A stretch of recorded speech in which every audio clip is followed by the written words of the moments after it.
জাতীয় স্বার্থে কাউকেই আমরা ছাড় দিয়ে কথা বলবো না। 70 ভাগ মানুষ যারা ভোট দিতে গিয়েছিল তাদের প্রায় 70 ভাগ, 68 ভাগের ঊর্ধ্বে তারা সংস্কারের পক্ষে রায় দিয়েছে। ওই পাকিস্তান বাহিনী ভোটের অধিকার স্বীকার করে নাই বলে তাদেরকে চড়া মূল্য দিতে হয়েছিল। আজকেও যদি সেই পুরানা কায়দায় চিন্তা করা হয় জনগণের ভোটকে অস্বীকার করার, অগ্রাহ্য করার, অপমান করার, তাহলে দেশবাসীকে অপমান করার খেসারত গোনার জন্য তৈরি থাকতে হবে। আমি আমার বক্তব্যের সূচনায় এই মহান দিবসকে সামনে রেখে প্রিয় দেশবাসী এবং প্রবাসে অবস্থানরত সমস্ত বাংলাদেশি ভাই বোনদেরকে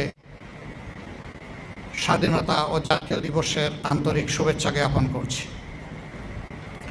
গভীর শ্রদ্ধা নিবেদন করছি 71-এর মহান মুক্তিযুদ্ধে বুক চিতিয়ে এই দেশবাসীর অধিকার আদায়ের জন্য যারা লড়াই করেছিলেন, যারা নিহত হয়েছিলেন, আল্লাহ তাদেরকে শহীদ হিসাবে কবুল করুন। যারা আহত পঙ্গুত্ব বরণ করেও হার মানেননি, আল্লাহ তাআলা দুনিয়া এবং আখিরাতে তাদেরকে উচ্চ মর্যাদা দান করুন। প্রিয় দেশবাসী, স্বাধীনতা একটা জাতির কত বড় সম্পদ, এটা স্বাধীন জাতি বুঝে না, পরাধীন জাতি এটা বুঝে। আমাদের পূর্বপুরুষেরা 190 বছর যখন স্বাধীনতা হারিয়ে গোলামির জিঞ্জিরে আবদ্ধ ছিলেন, তারা তখন অনুভব করেছিলেন স্বাধীনতা কী জিনিস। তাদের এই আন্তরিক আকুতি, তাদের সংগ্রামী প্রয়াস, তৎকালীন নেতৃবৃন্দের বিচক্ষণতা, দূরদর্শিতার ফলে আমরা একটা দেশ পেয়েছিলাম। আমাদেরকে আশ্বস্ত করা হয়েছিল লড়কেলেঙ্গে পাকিস্তানের নামে যে এই দেশে কোনো ধরনের বৈষম্য থাকবে না, ন্যায় বিচার কায়েম হবে এবং মানুষ একটি স্বাধীন দেশের নাগরিক হিসাবে সম্মানের সাথে বসবাস করবে। এ লক্ষ্য অর্জিত হয়নি, পদে পদে লঙ্ঘিত হয়েছে, যার কারণে 71-এর মুক্তিযুদ্ধ অনিবার্য হয়ে উঠেছিল। তবে হ্যাঁ, এই যুদ্ধের আগে একটা সাধারণ নির্বাচন হয়েছিল, একটা মার্শাল ল গভর্নমেন্টের আন্ডারে। ওইটাও কোনো সংবিধানের আন্ডারে হয়নি। মার্শাল ল যখন জারি থাকে, সংবিধান তখন সাসপেন্ড থাকে। সামরিক ফরমানের মাধ্যমেই হয়েছিল। কিন্তু জনরায়কে পাকিস্তানি শাসক গোষ্ঠী এবং সামরিক বাহিনী তারা সম্মান দেখাতে ব্যর্থ হয়েছিল।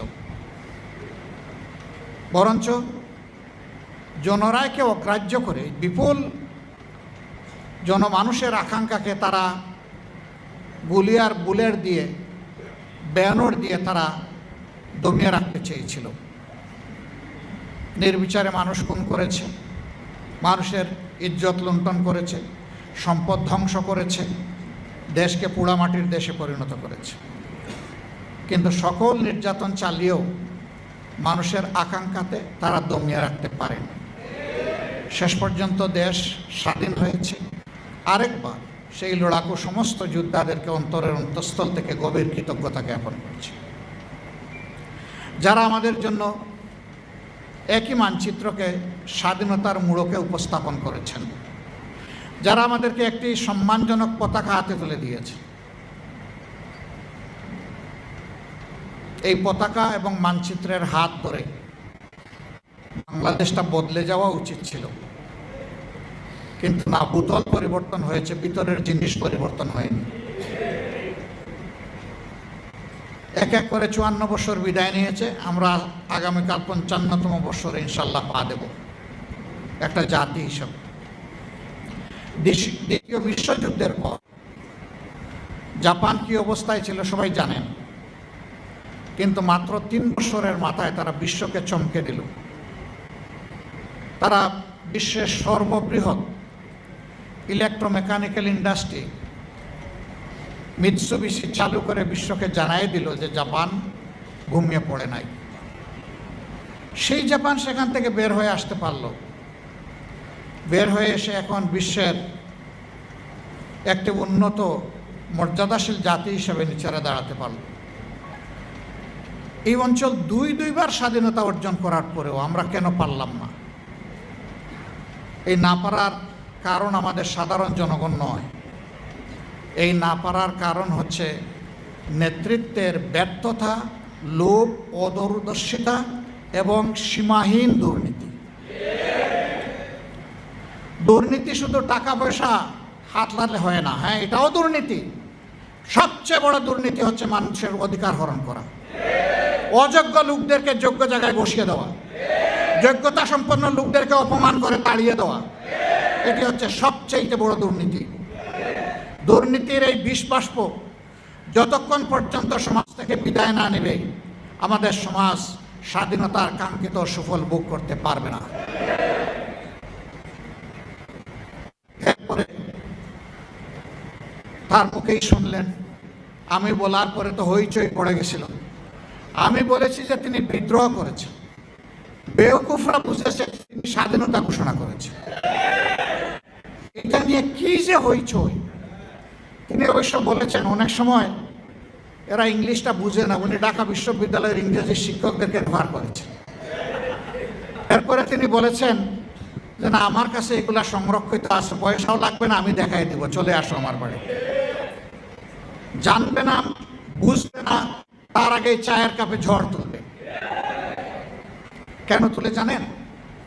মূল ইস্যুকে চাপা দেওয়ার জন্য তুলে। দেখেন না, সম্প্রতি একটা ঘটনা, আমাদের এই ঈদ উপলক্ষে আমরা একটা রিসেপশনের আয়োজন করেছিলাম। বিদেশি কূটনীতিবিদরা এবং আমাদের বন্ধু এখানে এসেছিলেন। ঈদের দিনটা মানুষ একটু খোলা মনে সবার সাথে মিশে। আমি একটু মিশেছি, হায় রে আল্লাহ, এটা নিয়ে কি যে অবস্থা। নবীজি করেছেন রে ভাই, তিনি তার প্রিয়তম সাহাবীর সাথে এটা করেছেন।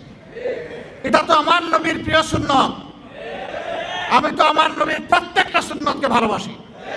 কে কি বললো না বললো এগুলো পাত্তাই আমি দেই না। তুমি বলতেই থাকো, আমি করতেই থাকবো। হ্যাঁ, মানুষ হিসাবে যদি ভুল করি অনুতপ্ত হব, ক্ষমা চাইব, কোনো অসুবিধা নাই।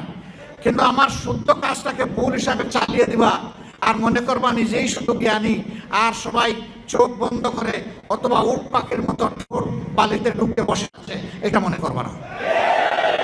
দুনিয়া বড় চালাক। তুমি যে রাস্তা দিয়ে হাঁটো, ওই রাস্তা অবজার্ভ করার জন্য তোমার রাস্তায় শত সার্চ লাইট বসে আছে। আমাকে একদিন একজন বিখ্যাত সাংবাদিক জিজ্ঞেস করলেন যে আপনাদের নিয়ে এত নাড়াচাড়া করে কেন? আমি বললাম খুব ভালোবাসে তো, এই জন্য বস্তায় আমাদের ভালো কথাটাকে টুইস্ট করে অন্যভাবে উপস্থাপন করে। একটা কথা এক লাইনে সব বলা যায় না, হয়তো 3টা লাইন বললাম। ওর পছন্দ হয়েছে আমাকে ঘায়েল করার জন্য একটা লাইন পোস্টিং দেবো, ওইটাকেই ফটোকার্ড বানিয়ে ছেড়ে দিল, বাকি 2 লাইনের খবর নাই। ভাই, এগুলো তো ভালো জিনিস না। আমরা জানি আমাদের সাংবাদিক বন্ধুরা এগুলো করতে চান না, তাদেরকে করানো হয়, করতে বাধ্য করা হয়। এত রক্ত, 71-এর ত্যাগ, 24-এর ত্যাগ, এই সবগুলো তো ম্লান হয়ে যাবে যদি ভালোকে ভালো হিসাবে পুরস্কৃত করা না হয় আর মন্দকে যদি দমন করা না হয়।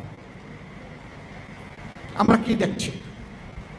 আমরা দেখছি পরিবর্তিত বাংলাদেশ। শাসন ক্ষেত্রে শাসক বদলেছে, কিন্তু শোষণের ধারা বদলায়নি।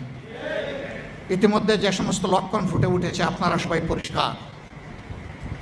সর্বশেষ যেটা পেরেক মারা হচ্ছে, একটা গণতান্ত্রিক ধারা চালু হোক, এই জন্য এই নির্বাচনের ফলাফল নিয়ে আমাদের অনেক কষ্ট আছে। সব কষ্ট চেপে আমরা বলেছি আমাদের দেশটা গণতান্ত্রিক ট্রেন হিসাবে রেল লাইনের উপরে উঠুক, চলুক, সামনের দিকে চলুক, আস্তে আস্তে ঠিক হয়ে যাবে। তো উঠাই দিলাম। এই উঠাই দেওয়ার পরে এখানে প্রশাসক, ওখানে প্রশাসক, ওখানে প্রশাসক, এটা কি? এটা তো সংবিধান বিরোধী। পরিষ্কার আপনি সংবিধানের কথা বলতেছেন, ওই সংবিধানেই তো লেখা আছে স্থানীয় সরকারের সকল স্থলে একমাত্র নির্বাচিত প্রতিনিধিরাই তারা দায়িত্ব পালন করবেন। তো এদেরকে কে নির্বাচন করলো? এরা দলীয় আনুগত্যের ভিত্তিতে বিভিন্ন জায়গায় লোকদেরকে বসিয়ে দেওয়া হচ্ছে, জাতির গাড়ে চাপিয়ে দেওয়া হচ্ছে। আমরা এগুলো মানি না। আপনি সংবিধানের এক অংশ মানবেন, আর এক অংশ মানেন না। ভারী মজা। একটা অর্ডারের ভিত্তিতে দুইটা ভোট একই দিনে হয়েছে। আপনি গোশত মানেন কিন্তু জুল খাইতে রাজি না। একই তরকারি একই বাসনে পাকানো হয়েছে, গোশতটা খেয়ে নিলেন, বলতেছেন জুলটা হারাম। তো ওই গোশত তো জুলের ভিতরে পাকানো হয়েছে, তাহলে এই গোশত হালাল হয় কিভাবে? ওইটাও হারাম। জনগণকে এত বোকা মনে করার কারণ নাই, জনগণ সব বুঝে। হ্যাঁ, আপনারা মানবেন, তবে সহজে মানবেন না, আমরা বুঝতেছি। এরকম অতীতেও কিছু কিছু বিষয় সহজে মানেন নাই, কিন্তু পরে ঠিকই মেনেছেন। আমরা নিজের জন্য, কোনো দলের জন্য এই কাঠামোগত পরিবর্তন আমরা চাচ্ছি না, সংস্কার চাচ্ছি না। আমরা 18 কোটি মানুষের জন্য চাই। গণতন্ত্রের এসেন্স, বিউটি, একটা দল সরকারে যাবে আর একটা দল বিরোধী দলে থাকবে, এই দুই দল মিলেই জাতিকে সামনে এগিয়ে নেবে। সরকার ভালো করলে সহযোগিতা করবে বিরোধী দল, যদি মন্দ কিছু করে তাহলে লাগাম ধরে টান দেবে। আমাদের নীতি তাই হবে ইনশাআল্লাহ। তাওয়ানু আলাল বিররি ওয়াত তাকওয়া ওয়ালা তাওয়ানু আলাল ইসমি ওয়াল উদওয়ান। এই নীতির বাইরে আমরা যাব না। জাতীয় স্বার্থে কাউকেই আমরা ছাড় দিয়ে কথা বলবো না। 70% মানুষ যারা ভোট দিতে গিয়েছিল, তাদের প্রায় 70%, 68% ঊর্ধ্বে তারা সংস্কারের পক্ষে রায় দিয়েছে। এখন একবার তারা বলেন যে আমরা অক্ষরে অক্ষরে মানব, আবার বলেন জনগণ না বুঝে রায় দিয়ে দিস। আরে ভাই, জনগণ বুঝুক না বুঝুক, ভোটের অধিকারটা তার, আপনার না। ওই পাকিস্তান বাহিনী ভোটের অধিকার স্বীকার করে নাই বলে তাদেরকে চড়া মূল্য দিতে হয়েছিল। আজকেও যদি সেই পুরানা কায়দায় চিন্তা করা হয় জনগণের ভোটকে অস্বীকার করার, অগ্রাহ্য করার, অপমান করার, তাহলে দেশবাসীকে অপমান করার খেসারত গোনার জন্য তৈরি থাকতে হবে।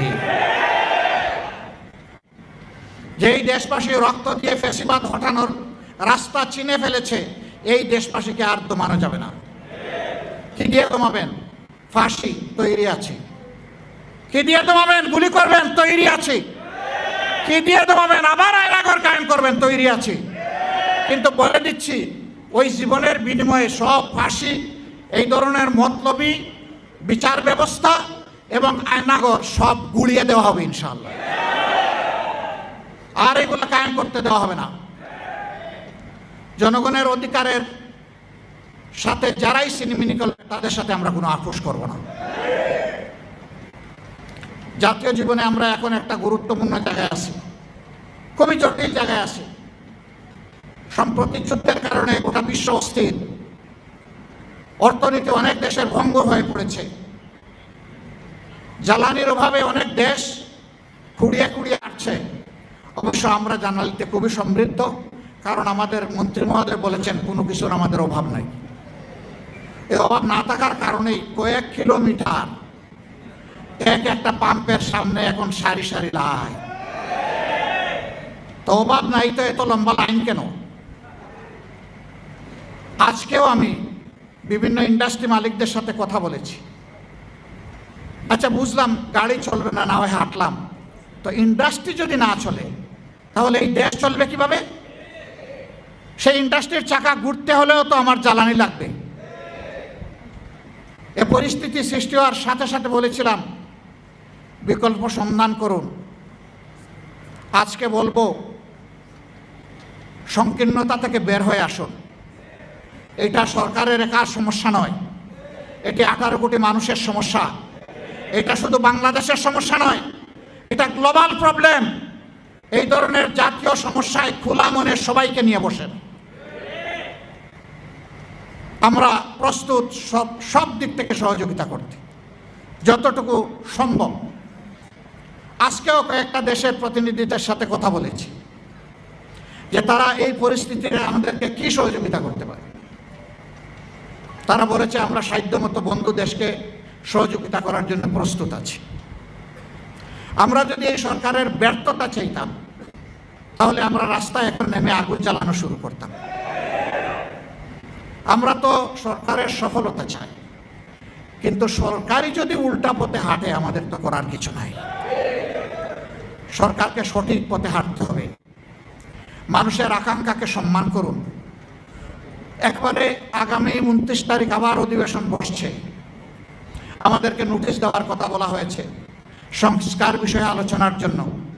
আমরা সুযোগ দিয়ে বলতে চাই, নোটিশের অপেক্ষা না করে অধিবেশন বসার সাথে সাথে ঘোষণা দিন যে আমরা তা আপাদমস্তক যেভাবে সাইন করেছি ওইভাবে বাস্তবায়ন করব। আসুন এখন বাস্তবায়ন প্রক্রিয়া নিয়ে আমরা আলোচনা করি সংসদে। আমরা প্রস্তুত, খোলা মন নিয়ে প্রস্তুত, কিন্তু এইটা নিয়ে যে কোনো ধরনের কালক্ষেপণ, টালবাহানা আমরা মানব না। যদি সংসদে তার সমাধান হয় আলহামদুলিল্লাহ, না হয় এই রাজপথ আমাদের পরিচিত। আমরা প্রথমে এই রাজপথ চাই না, আমরা চাই সকল কর্মকাণ্ডের কেন্দ্রবিন্দু হোক সংসদীয় গণতন্ত্রে মহান জাতীয় সংসদ। সম্মানিত ভাইরা, কেউ কেউ বলেন 72-এর সংবিধান পরিবর্তন করা যাবে না। আমি জিজ্ঞেস করি, 72-এর সংবিধান শেখ মুজিব কি রক্ষা করেছিলেন? 72-এর সংবিধানটা কি বাকশাল ছিল? 72-এর সংবিধানটা কি বহুদলীয় গণতন্ত্র নিষিদ্ধ ছিল? যে শেখ মুজিব নিজেই 72-এর সংবিধানকে জায়গায় রাখলেন না, আপনি নতুন প্রেমিক কোত্থেকে আসলেন? জিয়াউর রহমান সাহেবকে এই সংবিধান পরিবর্তন করেন নাই? মরহুম নেতা এম.কে. আনোয়ার এই জাতীয় প্রেস ক্লাবের এই হলে বসে তিনি একটা আলোচনার সময় বলেন নাই যে জনগণের সরকার কায়েম হলে এই সংবিধানকে আমরা ছুঁড়ে ডাস্টবিনে ফেলে দেব?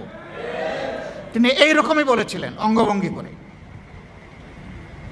মরহুমা সাবেক প্রধানমন্ত্রী বিএনপি চেয়ারপারসন বেগম খালেদা জিয়াকে বলেন নাই যে জনগণের সরকার কায়েম হলে এই সংবিধান থাকবে না? তাহলে আপনারা কি তাদের চাইতে বেশি 72 সংবিধান প্রেমিক হয়ে গেলেন? এই সমস্ত জিনিস ভালো না, ভালো লক্ষণ না। জনগণকে মেহেরবানি করে ভুল বুঝবেন না, ভুল বুঝানোর চেষ্টা করবেন না। জনগণের আকাঙ্ক্ষা বুঝার চেষ্টা করুন, দেয়ালে একটা কান চাপেন, শুনবেন এদেশের জনগণ কি চায়। যদি এই সংস্কারকে মেনে না নেওয়া হয়, তাহলে মিনিমাম 1400 শহীদ যারা হয়েছে তাদেরকে অপমান করা হবে, হাদিদেরকে অপমান করা হবে, আবরার ফাহাদকে অপমান করা হবে, ফেলানির ঝুলন্ত লাশের সাথে অপমান করা হবে। এ কাজ করতে যাবেন না। বেঁচে থাকা জিন্দা শহীদ জুলাই যোদ্ধারা তারা এটা মেনে নেবে না। জুলাই যুদ্ধ 100 নয়, 200 নয়, 1000 নয়, 10,000 নয়, 1 লাখ নয়, 2 লাখ নয়, জুলাই যুদ্ধ ছিল কোটি কোটি। এ মানুষের বিরুদ্ধে অবস্থান নেবেন না। মেহেরবানি করে জন আকাঙ্ক্ষার প্রতি সম্মান করুন। আজকের এই মহান দিবসের আলোচনায় সবাই আমি বুক ভরে সরকারকে সেই আহ্বান জানাতে চাই। আর জাতীয় জীবনে যে কঠিন সময় এসেছে, খোলা মন নিয়ে উদারতা দেখিয়ে আমাদেরকে ডেপুটি স্পিকার দেওয়ার দরকার নাই। উদারতা দেখিয়ে জাতীয় সমস্যা সমাধানে এক জায়গায় একসাথে বসে। এটা সংসদের ভিতরে হবে না, কারণ সংসদের ভিতরে সকল দল প্রবেশ করে নাই। এদেশে যারা অন্যান্য দল আছে তাদের অবদান আছে এই দেশের জন্য, মুক্তিযুদ্ধে আছে, 24-এ আছে। এই তাদের সবাইকে নিয়ে বসে কথা শুনেন, ডিসিশন তো আপনারাই নেবেন। অন্তত খোলা মনে পরামর্শগুলো শুনেন, কে কি বলতে চায়।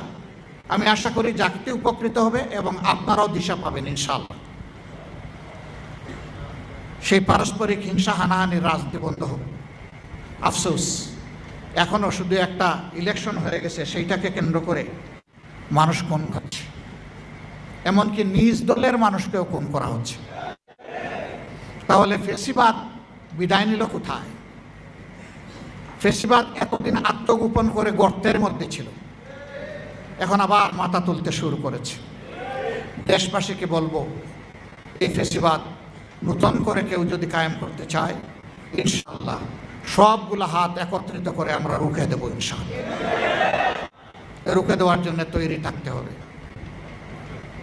আল্লাহ রাব্বুল আলামিন প্রিয় দেশকে হেফাজত করুন, আমাদের স্বাধীনতাকে আল্লাহ অক্ষুণ্ণ রাখুন, আমাদের বীরদেরকে, সকল পর্যায়ের বীরদেরকে আল্লাহ সীমাহীন মর্যাদা দান করুন। প্রিয় দেশের জনগণকে অধিকারের পক্ষে সজাগ থেকে অধিকার আদায় না হওয়া পর্যন্ত লড়াই চালিয়ে যাওয়ার তৌফিক আল্লাহ তাআলা দান করুন। সবাইকে অসংখ্য ধন্যবাদ। আল্লাহ তাআলা আপনাদের সবাইকে সুস্থ রাখুন। প্রিয় দেশবাসী এবং প্রবাসে অবস্থানরত ভাই ও বোনেরা, সবার প্রতি আরেকবার শুভেচ্ছা জ্ঞাপন করে আমার বক্তব্য শেষ করছি। আল্লাহ হাফিজ। বাংলাদেশ জিন্দাবাদ, বাংলাদেশ জামাত ইসলামী জিন্দাবাদ, বাংলাদেশ অমর হোক। আসসালামু আলাইকুম ওয়া রাহমাতুল্লাহ।